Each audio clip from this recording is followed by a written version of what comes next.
Hey, good afternoon, ladies and gentlemen, and welcome to Wednesday's Market Intelligence Brief, or MIB. Matthew Buckley, call sign Wiz, and what an epic day today. The SpaceX, the two astronauts are in the capsule as I speak. Going to try and go watch this airborne. Don't know if that's going to work because there's some weather moving in, and same weather that might scrap this launch. There's a tight window where it's good, which is around launch time. So Godspeed, hopefully, to these two brave Americans. Just absolutely fantastic. Great day to be an American. Love this stuff. We've been hitchhiking to the International Space Station for way too long from the Ruskies. I mean, come on. My God, man, it is time to get America back into space. Okay, so that's big news. Here's the other big news. So once a year, the Secretary of State, Mike Pompeo, has to certify that China's living up to their one country, two systems type of thing with Hong Kong. And guess what? This morning, the Secretary of State said, I cannot certify this year that Hong Kong is separate, and it is now, in fact, a part of China. Bam! That is bad. Well, it's good and it's bad. So Lindsey Graham immediately took to Twitter in light of Secretary Pompeo's announcement that Hong Kong is no longer autonomous. It is imperative that the Senate act on bipartisan legislation sanctioning China for the destruction of Hong Kong's democracy and freedom. We must move quickly and decisively. I urge the president to rally the freedom-loving nations of the world to the side of Hong Kong, folks. This is it's worse than the trade war we were in. Remember, we were doing some great work trading like FXI, the iShares large cap China ETF. We were having a blast with the trade war. This ain't no trade war, folks. This is bad. And China is furious at this, and they will be. Who cares? And they will be even more furious when the president agrees with this. So check this out. Look at the Global Times. This is China's mouthpiece newspaper. Let's just go through some of the. Here's the op-ed. Era of U.S. intimidating China over. Western media loses high ground with biased Hong Kong reports. Facing Western public opinion calmly makes China ideologically stronger. World needs to recognize gravity of a U.S.-China financial war. Oh boy. This is, despite discords with China, the UK won't totally tilt towards the U.S. I mean, this is bad. Here's a good one. China praised Russian foreign minister comments slamming the United States over interference in Hong Kong. Whoa. This is going to be big, folks. If there's a threat to this rally, I've been buying with both hands and bullish since the Fed ended capitalism, the day the music died. But I don't know if Jerome Powell is strong enough with the $10 trillion sloshing around or getting ready to slosh around in this market if we get into another the phase one agreement wasn't going to be worth the paper it was written on, and now it's even more worthless since they got the world sick. Let's go south for a second. Interesting headline. But Brazil's Bolsonaro could soon be toppled as coronavirus cases surge. They lost over 1,000 people yesterday. Brazilians are really, really starting to get pissed off. There's word of a military coup. Even though their quote Secretary of Defense was, very adamant. We've Constitution, all sorts of stuff like that.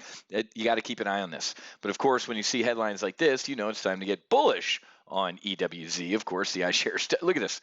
Bolsonaro it was up like 10% yesterday, up another 4% today on bad news. You know why?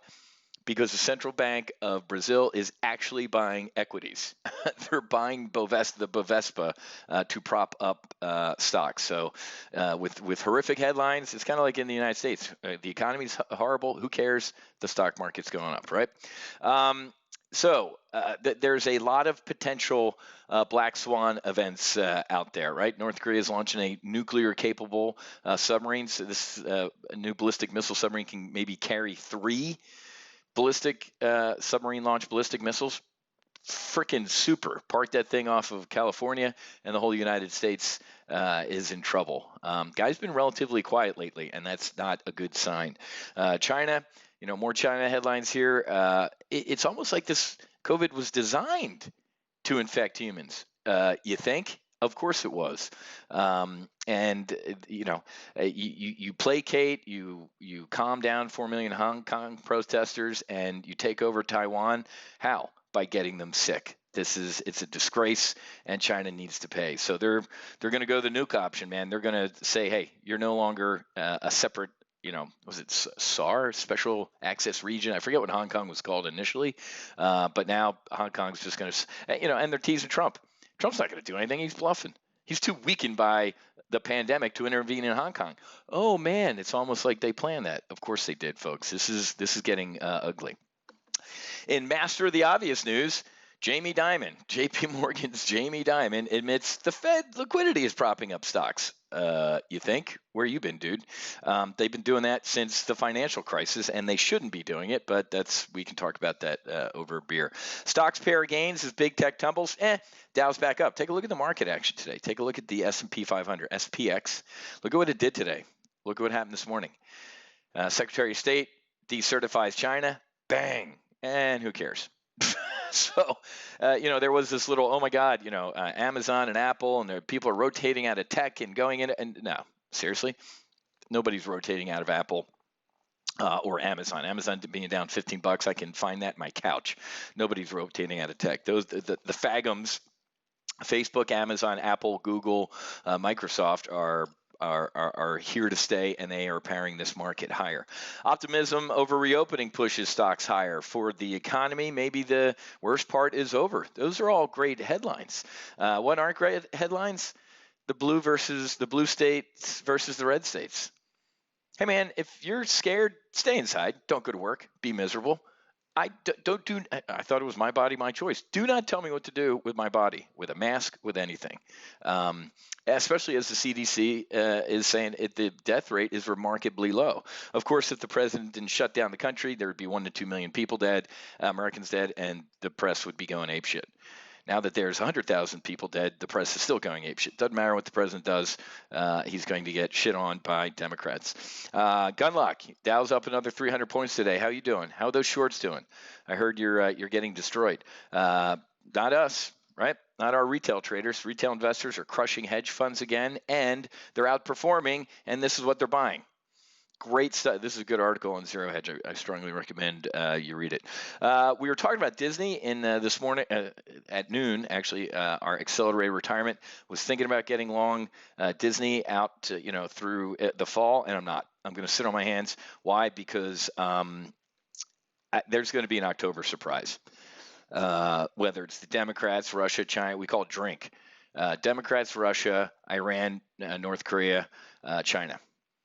Something in that acronym, DRINC, the drinks, and drink also because Nancy Pelosi clearly something. I mean, the Democrats are going to have their own October surprise.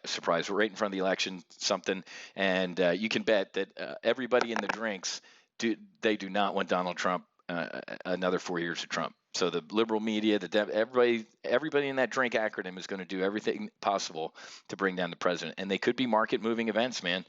So the hair on the back of my neck starting to stand up a little bit, and it might be time to be buying some disaster puts. Jeffrey Gunlock has been completely. This was a month ago. Look at this. A month ago today, April 27th. It's May 27th, folks. A month ago, he said to get short. And what did the market do in the past month? Nope. Nice job, Jeffrey. But we nailed it. We nailed it perfectly, and we're having a great time here at Top Gun Options. I think we're going to do a full throttle next week, first week in June.